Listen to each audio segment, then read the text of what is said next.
Hello everyone and welcome back to my channel. It is Anindita. অনেকদিন পর আজকে আবার নিয়ে চলে এসেছি একটা হোয়াট আই ইট ডিনারের ভিডিও নিয়ে। তো দেখতেই পাচ্ছ ঘুম থেকে উঠে ফার্স্টেই আমি এখানে খেয়ে নিয়েছি কিশমিশ ভেজানোর জল।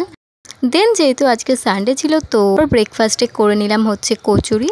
আর রোববার দিন সকালে একটু বাইরের কোনো ব্রেকফাস্ট মানে ধরো পেটাই পরোটা কিংবা কচুরি না খেলে যেন মনেই হয় না যে রবিবার বলে। তো যাই হোক, এখানে কিন্তু মিনিরও ব্রেকফাস্ট কমপ্লিট হয়ে গেছে।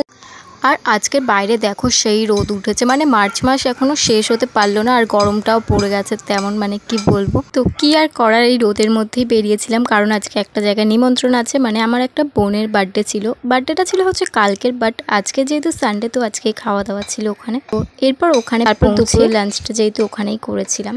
আর এখানে ফার্স্টেই দিয়ে দিয়েছিল ভাত, তার সাথে মাছের মাথা দিয়ে মুগের ডাল আর আমার ফেভারিট আলু ভাজা, আর তার সাথে ছিল হচ্ছে বেগুনি।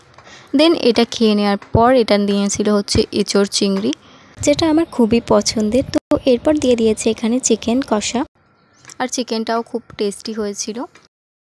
দেন এই চিকেনটা শেষ করার আগেই আমি এখানে চাটনি নিয়ে নিয়েছিলাম, বিকজ আমার একটু ঝাল লাগছিল। এটা ছিল হচ্ছে কাঁচা আমের চাটনি, যেটা গরমকালে জাস্ট খেতে দারুণ লাগে। আর আমি চিকেন দিয়ে, মানে চিকেনের যে সলিড পিস হয় সেটা দিয়ে চাটনি খাই। তো তোমরা কে কে এইভাবে চিকেনের সলিড পিস দিয়ে চাটনি খেয়েছো বা খেতে ভালোবাসো কমেন্টে কিন্তু জানিও।